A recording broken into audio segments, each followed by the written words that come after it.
Les éditions Goettner présentent L'écho des auteurs.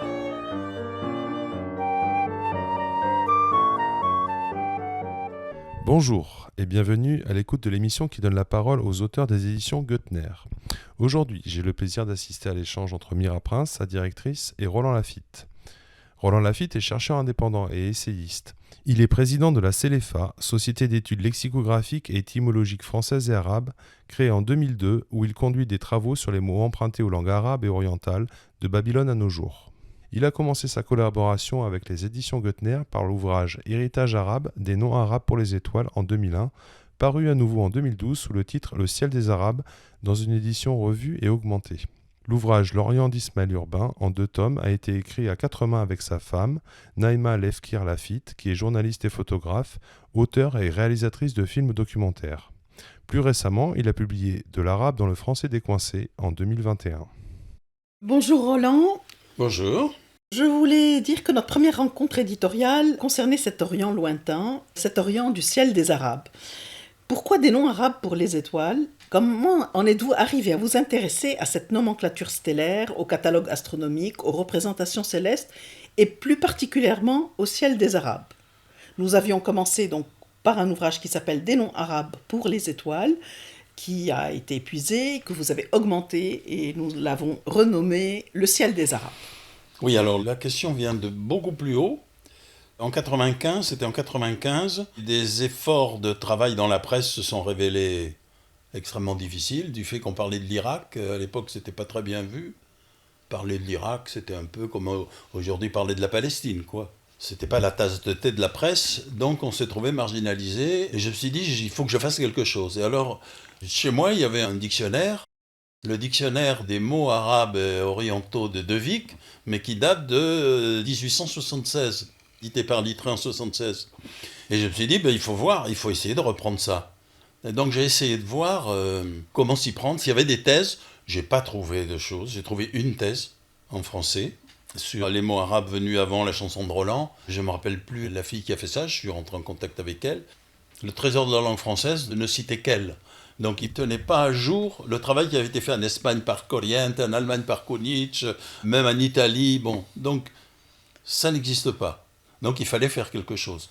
Et la première idée qui m'est venue, c'est de faire de façon thématique. J'ai pris 3 thèmes au départ. Les étoiles, pourquoi ? Parce que ça intéresse tout le monde, les étoiles, et qu'il y avait peut-être des chances de grouper des gens avec moi sur ce travail. Les prénoms et les mots arabes dans le français populaire.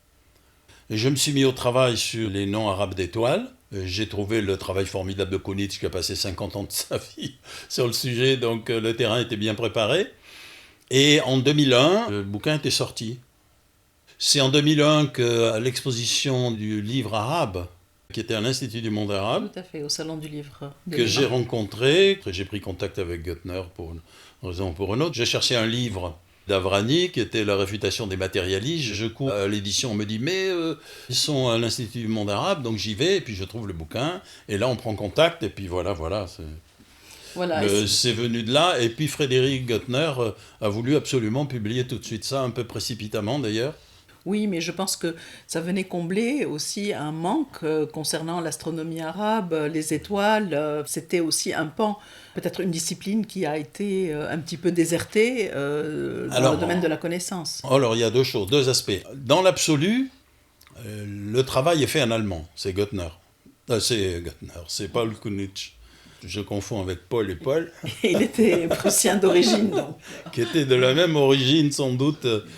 Mais en français, le seul travail qui existait, il y avait 2 travaux qui dataient des années 1950, qui étaient vraiment très mauvais.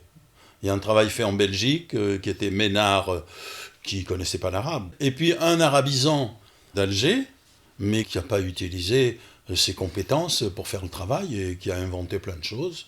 La première fois que j'en ai parlé dans mon livre, Kunitsch m'a dit « Vous êtes trop gentil avec lui ». En français, on citait Ben Hamouda jusqu'à mon livre. Et donc, j'ai vu des gens qui donnaient des étymologies de l'arabe, qui donnaient des mots arabes. J'en ai vu, par exemple, dans des conférences à Marseille, où les gens, quand ils ont appris que j'avais fait ça, ils étaient très étonnés, parce qu'ils disent « On n'a que ça ». Ben oui. Roland Lafitte, Ça dure, oui, en fait, vous vous êtes intéressé beaucoup aux arabismes et il y a tout un pan de votre travail qui est beaucoup plus lexicographique et vous vous êtes intéressé particulièrement à la Méditerranée, à ses échanges, à ses dialogues, à ses influences réciproques. Tout ça, c'est au centre de votre réflexion. Et votre approche lexicographique vous conduit à travailler sur les arabismes, mais à différents niveaux, en fait, de lexique. Vous avez travaillé sur le langage des banlieues, sur le langage colonial, sur le jargon des troupes, sur l'argot, et plus proche de nous, sur le vocabulaire de l'islamophobie contemporain. Ah oui, ça. Et ça, donc, dans l'ouvrage de l'arabe dans le français des coincés, dites-nous un petit peu quelle a été votre démarche et comment ces niveaux justement lexicaux, vous les avez fait aussi, vous avez rendu une dynamique de cohabitation entre... La première séance, on faisait des séances pour travailler sur les mots de l'islam. La première, elle a été faite dans les locaux de chez Göttner avec l'Égyptien Mahmoud Azam. Tout à fait, Mahmoud Azam. Sur le mot islam. C'était en 2006. Oui. Depuis ce travail, il y a eu des effets. Il y a eu des publications dans le bulletin de la Céléfa, et puis il y a eu des publications dans des journaux, les mots de l'islam, notamment dans Orient 21, où c'est accessible à tous les journalistes, à tous les gens intéressés. Il y a quand même une trentaine de mots qui sont passés là-dedans. On voit que ça a un petit effet. Si on prend le mot, par exemple, djihad, on voit qu'il y a eu un certain effet sur les journalistes. Il y a des journalistes qui n'osent plus dire... le mot, le traduire bêtement, comme on dit, la guerre, non, c'est pas ça, c'est autre chose. Bon. Donc, ça a eu un effet, quand même, malgré tout. Alors, je reviens aux arabismes, et notamment ceux qui sont passés dans la langue populaire, qu'on appelait le français décoincé, c'est-à-dire les troupes coloniales, les colons. C'est pas les mêmes mots qui sont passés. Les soldats français en Algérie revenaient avec des mots, parce que dans l'armée, il y avait des groupes amalgamés. Par exemple, il y avait les zouaves, les spahis, etc. Donc il y avait plein de mots arabes qui passaient chez les soldats. Et puis les soldats se donnaient un univers à eux dans lequel tout devenait arabe. Par exemple, l'église s'appelle la mosquée, la ville s'appelle la Médina, la maison s'appelle la Casbah. C'est un univers propre aux soldats qui a été ramené, qui est passé dans le français populaire. Et puis il y a les colons qui sont rentrés en 62, qui ont lancé des mots. Et puis il y a les jeunes des banlieues. Dans le quartier, ils parlent leur langue, et puis ils les amènent à l'école, et à l'école, il y a le contact avec les autres. Ces mots deviennent des mots des jeunes de l'école, et puis certains se déversent dans la langue, comme kiffé, par exemple, qui aujourd'hui est utilisé aussi bien par les ministres que par les loulous. On pourrait dire ce qu'ils appellent les lascars, au sens de délinquants, dans l'acception de ce côté du périphérique, parce que de l'autre côté, le lascar, ça a une autre origine. Les communards s'appelaient les lascars, et le lascar, c'était le mec, mais valorisant. Et donc, alors que les jeunes des banlieues s'appelaient entre eux des lascars, au sens valorisant, quand les journalistes entendaient lascar, ils l'entendaient dans le sens de délinquant. Bon, c'est l'incompréhension totale qui existe toujours entre les deux côtés du périphérique. Non. Mais les mots voyagent. Les mots voyagent et les mots changent. Changent aussi, charrient leurs propres ambiguïtés, puisque... Absolument, et là, même leurs antagonismes. Et même leurs antagonismes. Et c'est vrai que cette approche lexicographique des mots crée des univers, mais des univers changeants, des univers identitaires. C'est un monde dynamique, c'est un monde qui fait partie de notre contemporain immédiat, mais qui a ses racines depuis que le monde est monde et depuis que la Méditerranée a des rives où il y a des échanges. Donc là, dans ces mots de langue français décoincé, il y a quand même 500 mots qui sont dans le français décoincé parce que c'est pas le français de l'académie.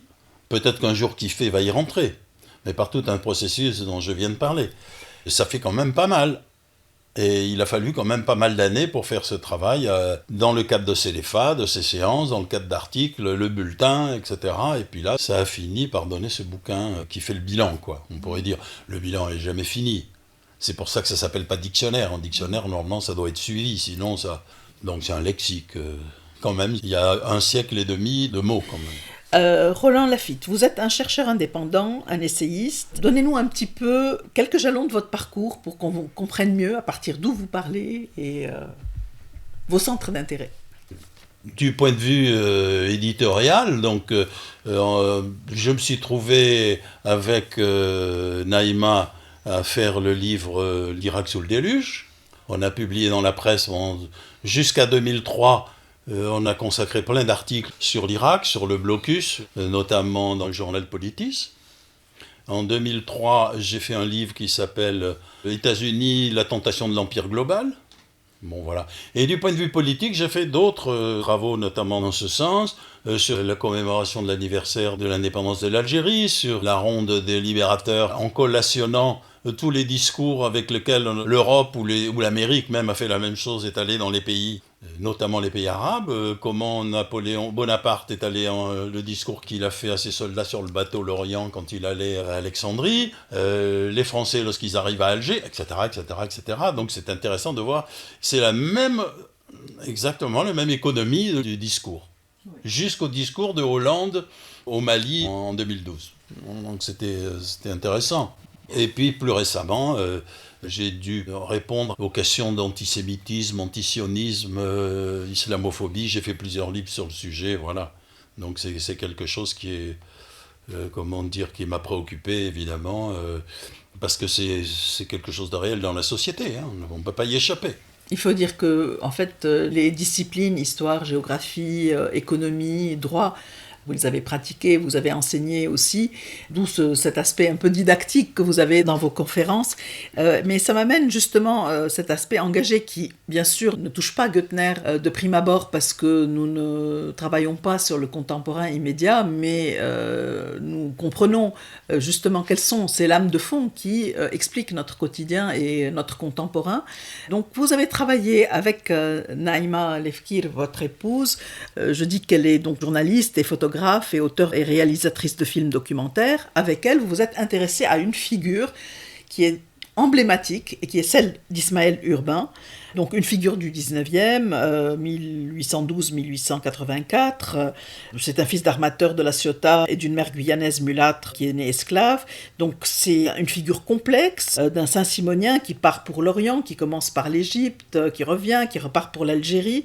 Et, qui se convertit à l'islam. Qui se convertit à l'islam. Et justement, toutes ces ambiguïtés, en fait, du passage de la coopération à la colonisation, de l'emballement spirituel aux réalités des rapports de force. Vous avez fait une enquête. J'aimerais bien peut-être vous entendre, Naïma, et puis peut-être Roland reprendre. C'est un personnage vraiment qui est emblématique de l'ambiguïté des rapports de force et en même temps même d'une forme, pas de versatilité, mais de volte-face à l'intérieur d'un même personnage, en fait. Urbain est beaucoup de choses. Il symbolise le rejet, parce qu'il est de père blanc, mais on le considère comme un noir. Il n'a pas été reconnu par son père. Les volte-face, moi je lui trouve beaucoup de circonstances atténuantes, parce qu'il était un rejeté de la société, un orphelin de la société. Un bâtard, lui-même. Un bâtard. Il se dit bâtard, je suis un voilà, bâtard. C'est pourquoi il a pris le prénom d'Ismaël, le fils d'Abraham et de... Pardon Najat. Et de Hajar. Agad. Voilà, et il épouse une Algérienne, à Constantine, qui ne quittera jamais. Elle est décédée malheureusement, il a dû se remarier. Et ces volte-face sont une manière de s'adapter à la société.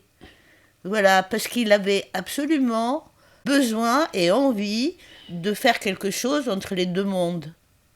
Il voulait être l'avocat des Français chez les Arabes, ou l'inverse.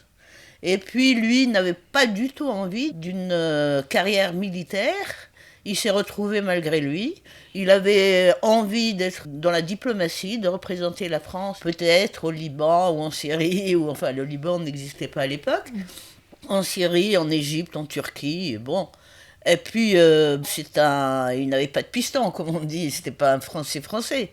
Bon, il avait besoin de faire quelque chose et il croyait que la civilisation pouvait amener quelque chose. Et pour lui, comme pour Saint-Simon, ou pour Enfantin, le père de l'église saint-simonienne, son père adoptif, il fallait que les Arabes avaient besoin de retrouver ce qu'ils avaient semé. Donc profiter de la civilisation occidentale, française. Malheureusement, les choses se sont passées autrement. Oui, voilà. Oui, alors, avec ce côté rare chez les Français à l'époque, nous avons sans doute des choses à leur donner, ce qui n'a rien d'original parce que hier ils nous ont donné, mais ils ont encore à nous donner. C'est-à-dire, l'Europe a à apprendre aujourd'hui de l'Orient. Donc c'est pour ça qu'ils étaient a priori contre la conquête et la colonisation, etc. Ce sur quoi ils ont été submergés par l'histoire, les Saint-Simoniens. C'est pour ça que dans notre livre, on essaie de prendre comment Urbain, dans tout ce qu'il a voulu faire pour les Arabes et les musulmans, malgré la conquête et malgré la colonisation, tout ce qu'il a voulu faire est un échec. Notamment dans l'école, etc., où il a voulu faire des réformes de l'école, la Troisième République a tout balayé. Il ne fallait pas. Pour reprendre l'idée du directeur de l'enseignement à Alger en 1833, pourquoi apprendre l'arabe ? Pourquoi les Algériens apprendraient-ils l'arabe ou les Français, alors que derrière l'arabe il n'y a rien, tandis que derrière le français il y a la civilisation. Donc c'était l'état d'esprit général. Et donc ce qu'on a voulu exprimer dans ce livre, à la suite de quelqu'un, Michel Levallois, qui a fait 2 bouquins de biographie sur Urbain, et qui était d'accord avec notre formule, que finalement Urbain c'est la preuve par 9, la colonisation c'est un crime. Ça ne peut pas marcher. Pour réaliser des progrès, il fallait l'indépendance. C'est ça qu'on a essayé de montrer à travers Urbain, à travers ce personnage contradictoire. Oui, mais donc à servir en prétendant civiliser. En fait, Urbain était parti avec peut-être un aspect beaucoup plus idéaliste au départ. Bien et sûr. puis il a été rattrapé par les... Ah oui, par la guerre. par la guerre et par La les colonisation. réalités quotidiennes, Tout à fait. administratives. Oui, Tout oui, à mais fait. la conquête coloniale au XIXe siècle, c'est un tsunami qui submerge tout. Rares sont les gens qui peuvent dire non. Rares sont les gens qui peuvent dire non. Mais malgré tout, quand en 1869, un fils d'un de ses amis écrit un livre sur l'Algérie en disant ce qu'ont fait les Français en Égypte, ils l'ont fait sans la colonisation, et en Algérie c'est une catastrophe parce qu'on n'arrive même pas avec la colonisation ce qu'on a fait en Égypte par la coopération, il est tout à fait d'accord. Il faut ajouter qu'Urbain n'était pas du tout pour la colonisation de peuplement. Oui. Voilà. Lui, il Oui. pensait une coopération à la Saint-Simonienne, mais pas recevoir ce qu'a reçu l'Algérie, toute la Ligue de l'Europe, hein, il faut le dire. On peut peut-être rebondir, et ça sera un peu ma demande en conclusion. Donc sur ce principe en fait de colonisation blanche, elle n'existe pas. Il y a un échec dans la réalité, dans la matérialité de la colonisation des peuples. Roland Lafitte, vous nous avez parlé un peu de vos expériences éditoriales. Je vous demanderai quelle a été votre expérience avec les éditions Goettner particulièrement, parce que vous en avez eu d'autres avec peut-être d'autres éditeurs. Et puis vos projets, votre vision. Mon expérience, elle a été donnée. Si on est là ensemble aujourd'hui, nous sommes là, c'est le résultat d'une expérience qui a été heureuse, hein, je dois dire. Alors les projets aujourd'hui, c'est-à-dire je suis à une époque où quand même j'essaie de faire le bilan, j'essaie d'utiliser ce que j'ai, le matériel que j'ai, il ne faut pas qu'il se perde. Donc il y a 2 sortes de choses. Il y a tout le travail sur les étoiles, donc qui se continue. Et notamment la perspective, j'espère, touchons du bois, que le travail sera traduit en langue arabe. Il y a des tentatives aujourd'hui, des demandes qui sont faites de traduire en arabe ce travail sur le ciel des Arabes. Et puis, il y a un travail personnel qui est avec Naïma, une idée d'un travail sur l'Algérie encore qui se prépare, qui est long à se préparer, mais ça va venir. Je vous remercie beaucoup tous les deux. Merci. Bien.